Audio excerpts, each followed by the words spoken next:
When I was looking into getting ADHD medication, I was told the textbook effects time and time again.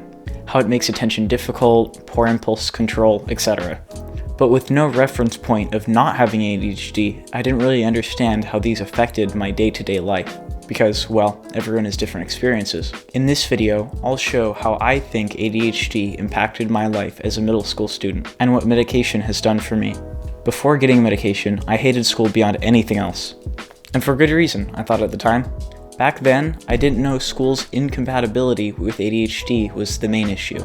Instead, I believed it was other issues with the school system. There are many, if you didn't know. This problem became especially bad in 6th grade, which makes sense. Switching classes every hour is not something the ADHD brain is good at. And this was my first year at middle school, a place where you switch activities every half hour with no say in what or when you do things. Focusing on schoolwork was hard for me, and something I rarely did to the extent I should have. As is common with ADHD, it's difficult to force yourself into doing something. And when classmates were being distracting, I joined in due to lack of impulse control and hyperactivity. Teachers often tried to discipline me, saying things like, "Stop talking," or "Sit down."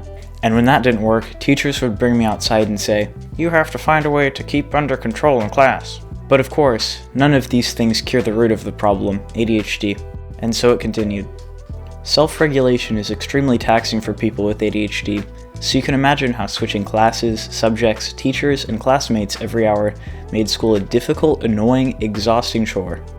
That was a big sentence. And when you hate something you go to 7 hours a day, it severely impacts your mood. While it may not look like it, people with ADHD are trying harder than most. Things that came easily to most were exhausting for me. And when you have less energy, controlling yourself becomes even harder. Outside of school, I was trying to do so many things. Businesses, YouTube channels, side hustles, but none of them had worked out anywhere near what I would have liked. Each time, I had plans for this to be my future. And for your dreams to be crushed over and over again was extremely frustrating. I presume this is because I was following whatever interested me at the time, which, when you have ADHD, changes quite a bit.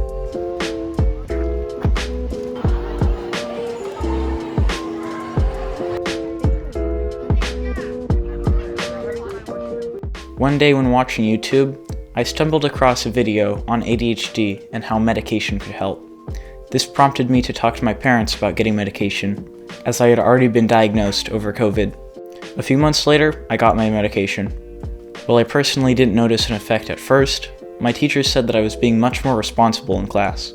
On top of that, my grades were rising, and I could tell the quality of my work was improving. But more than that, school, and life in general, was getting easier. A very clear example of this is when we had assignments ahead of what we were supposed to be doing, I did them without hesitation.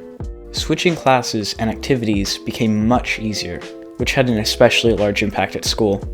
Overall, I was becoming much more productive. This made assignments go by faster, procrastination stop, and make me less distractible. If you're thinking about taking medication, I can't guarantee you'll have the same results as I have had. Instead of assuming it will play out for you as it did for me, look at the effects of ADHD and think hard on how they apply to your life and what living without them would be like. Additionally, when you meet with the psychiatrist prescribing you the medication, use the time to ask them how they think the medication will affect you individually.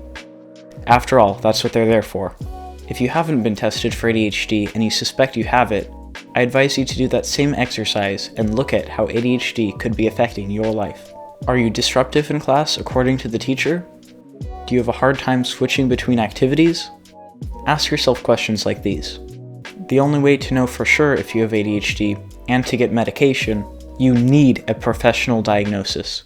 ADHD medications are a controlled substance, and using them without a prescription is in legal and medical terms a big no-no. To summarize what ADHD medication has done for me, I became less disruptive in class, self-control became easier, focusing on schoolwork became easier and less frustrating, switching classes and tasks in general is no longer a terrible, frustrating experience, self-regulation in general became less tiring, and lastly, motivation and interest became less unpredictable. That is all.